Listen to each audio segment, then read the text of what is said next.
রাজধানীর খুচরা বাজারে বেড়েছে কাঁচা মরিচের ঝাল। এছাড়া চড়া বেগুন, গাজর, টমেটো, রসুনের দামও ইলিশের মৌসুমে সরবরাহ নেই, তাই দামও ক্রেতাদের নাগালের বাইরে। তবে বেশিরভাগ নিত্যপণ্যের দাম স্থিতিশীল রয়েছে, এমনকি গত এক সপ্তাহে কমেছে ডিম, সবজি ও পেঁয়াজের দরও।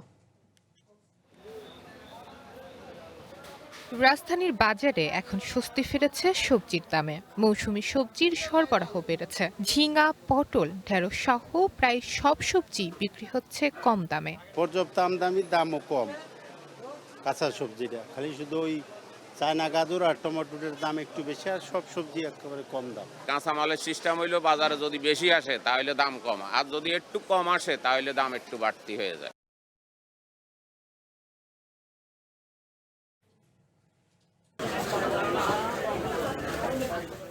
সবজি চাষের জন্য বিখ্যাত মানিকগঞ্জ, সেখানেই এখন সবজির দর চড়া। বিভিন্ন লাইফে কখন কি হয় গ্যারান্টি আছে, তাই ইন্স্যুরেন্স করুন সিটি ব্যাংকে, কারণ ইন্স্যুরেন্স করলে সিটিতে সুরক্ষা পাবেন নিশ্চিতে।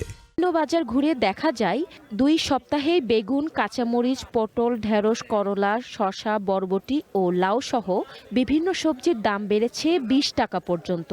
মাছও বিক্রি হচ্ছে চড়া দামে। বাড়তি দামে নাভিশ্বাস উঠেছে সাধারণ ও সীমিত আয়ের ক্রেতাদের।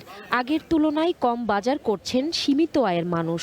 বাজারের জিনিস কিন্তু অ্যাভেলেবেল, তারপরও দেখা যাচ্ছে যে জিনিসের যে দাম আমাদের নাগালের বাইরে। সব জিনিসের দাম একটু যদি কমতো তাহলে একটু ভালো হতো আর কি। একটু বেশি সাধারণ মানুষের জন্য একটু কষ্ট হয়।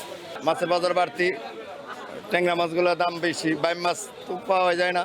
বাজারে তো আসলে বাজার করা যায় না। বাজারে বর্তমান যে মাছের দাম সেটা মনে করেন যে আগুন।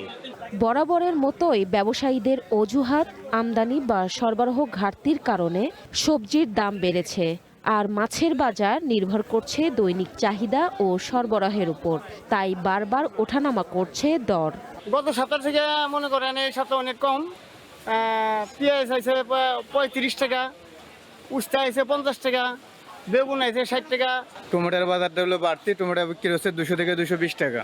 পটলের দাম হলো মনে করে 50 টাকা, উস্তার দাম হলো 60 টাকা। বাজারে নিয়মিত তদারকি বৃদ্ধি এবং নিত্য প্রয়োজনীয় পণ্যের সরবরাহ স্বাভাবিক রাখতে কার্যকর উদ্যোগ নেওয়া হলে সবজি ও মাছের দাম সহনীয় পর্যায়ে আসবে এবং সাধারণ মানুষের ভোগান্তি কমবে, এমনটাই প্রত্যাশা ভোক্তাদের।